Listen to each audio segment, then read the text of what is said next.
Howard Nima of We Are Change Connecticut, wearechangect.org, and this is Truth Talk News.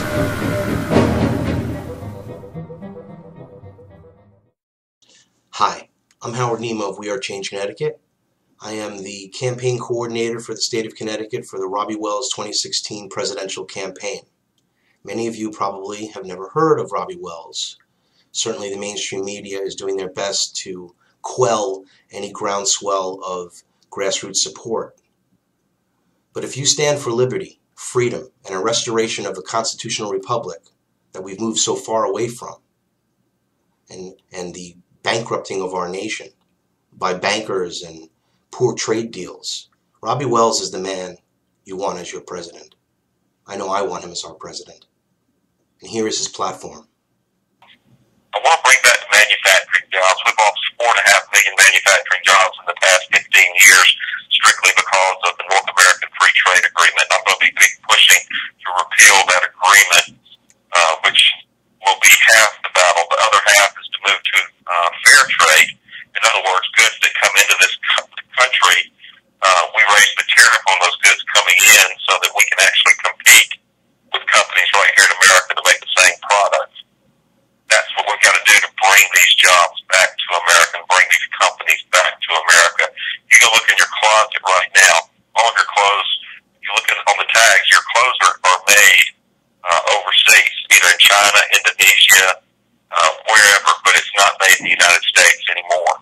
We've got to change that, and this plan will change that. It'll bring back 4.5 million jobs. We've got to put people back to work. The national unemployment rate is at 7.3%, and I believe it's way higher than that simply because a lot of people have given up on the hope of finding gainful employment in this economy. I want to become energy independent. That's going to create another 3 million jobs. That's what any expert will tell you. Close to 3 million jobs that will be created by becoming energy independent. My plan is to take calculated steps to become completely 100% energy independent. The first step is to become 25% oil independent. We can do that in about 3.5 years. Why do we want to become at least 25% oil independent? Because that's how much oil we get from the Middle East every year. And all the Middle East has given us is Desert Storm, 9/11, the war in Afghanistan, the war in Iraq, Libya, Syria. We're on the verge of going to war with Syria, Iran. We've talked about war with Iran too. So we've got to start doing something different. We've been putting ourselves in a situation where we're doing bad business with countries that harbor terrorists and support terrorist activities. And there's no reason for us to do it when we've got all the resources right here. The richest land with resources anywhere in the world is right here in the United States. So we've got to do that. The experts that I have talked to in the field of oil energy have assured me that within 3.5 years we can be at least 25% oil independent. So that would be a great first step for us. And then, of course, once that 3.5 years is up, we go to the next 3.5 years of becoming at least 50% energy independent. And I'm not just talking about oil. We've got to look at natural gas. We've got to look at solar. We've got to look at wind. We've got to look at all sorts of ways to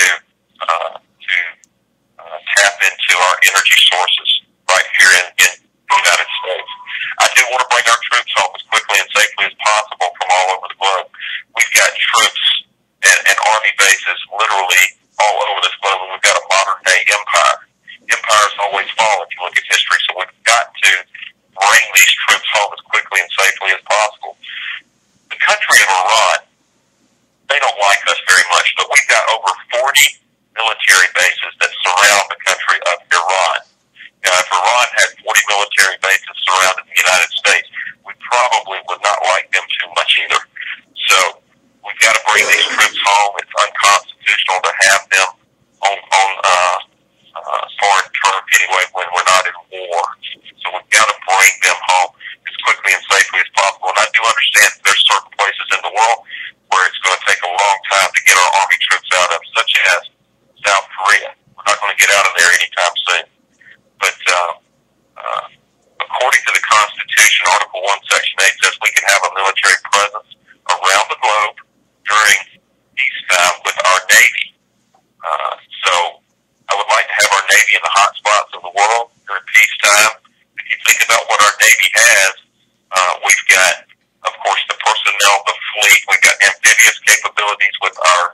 SEALs and our Marines, so we could go on land real quickly if we had to.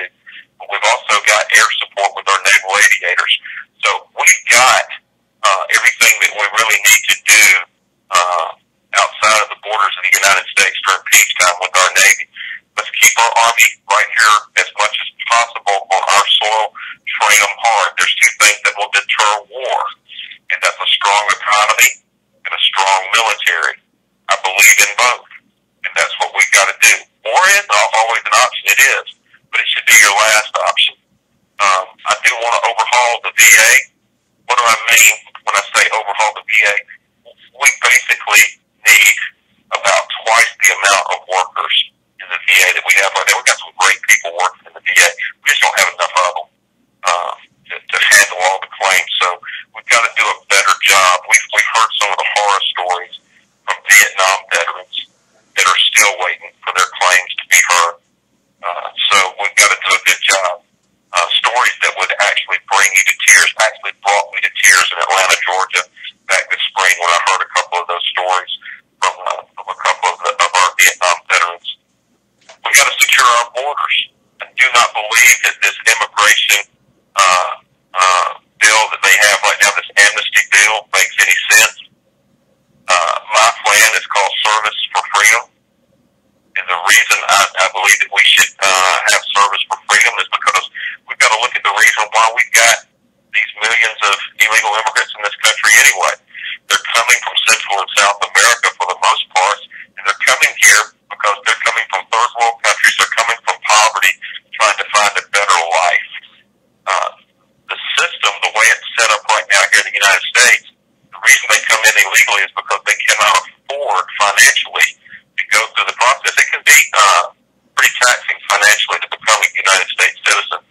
So service for freedom would be, first step would be to secure our borders. I would like to quadruple our border patrol with Mexico. And then from there, anybody that would want to come into this country that actually could not afford to go through the process financially, we'll let them serve. Let's put them in the military for a term of 5 years where they will actually earn an income, a taxable income, might I add. And during that time, we will actually educate these people what it means to truly be an American. Teach them about the history of this country, what our founding fathers went through, bled and died for, and what so many people have bled and died for the freedoms and the liberty here for the people in these United States to be able to enjoy. If they need to learn the English language, let's teach them the English language. But at the end of that 5-year process, they would actually come out and be educated on what it means to be an American. They would have served this country, and they would have earned their citizenship. I do want to shrink the size of government. I do believe that we need a lot of government reform. It's really simple when you start looking up in Washington and you see everything that's going on there that's not in the confines of the Constitution. I'm not saying that a lot of these programs and departments are bad. I'm just saying that maybe we ought to just give them back to the states and follow the 10th Amendment. The federal government doesn't need to be taking care of literally everything. We've got to get back where the states and individuals are actually taking care of themselves. We've got to get the government out of people's bedrooms too, and get them out of worrying so much about what people are doing with their religion, with their home life, everything else. Let's let the government actually worry about what it needs to be worried about, which is governing, taking care of our military, protecting the people of the United States. I will be pushing for a balanced budget, and I will challenge Congress to give me a balanced budget every year, and if they do not, I will challenge them to give up their salary until they do, because they would not have done their job. That's why they go to Washington. So let's do that. We've got to eliminate the debt. We're almost $17 trillion in debt. That means we're basically bankrupt. The reason that we are so far in debt is because we have become a consumption-based nation. All we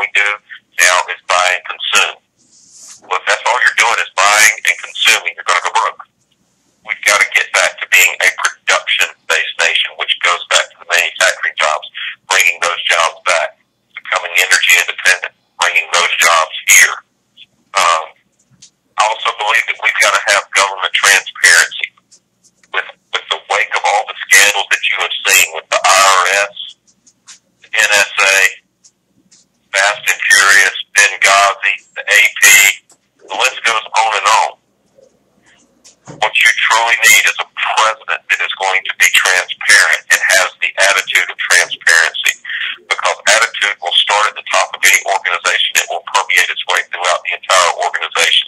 So if we've got transparency, there is no need for a cover-up. And if there is no need for a cover-up, there is no scandal. And then the main thing, just to sum it up, is to return and to restore the liberties and the freedom back to the people of the United States.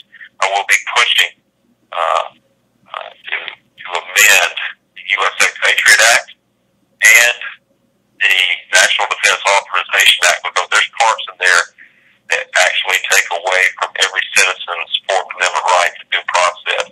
Right now, the federal government, if the president deems you an enemy of the state, the feds can come in and they can take you out of your home, hold you indefinitely. Indefinitely means they can hold you the rest of your life and your family would never see you again. So I will be pushing to have that changed. I believe that we can have security in this country, but we do not have to give up our freedom and our liberty to do it. So you're listening to a candidate that's truly going to stand up for the people and for the rights of the people. The rights and the amendments that are in that Constitution are what we need to be getting back to anyway. If we just get back to the basics of those three documents, the Constitution, the Bill of Rights, and the Declaration of Independence, we're going to be doing just fine as a nation. There's going to be two questions I'm going to ask of any decision that I make when I become President of the United States. Number one, is it constitutional? And number two, is it for the betterment of the people of the United States? And as long as I ask those two questions,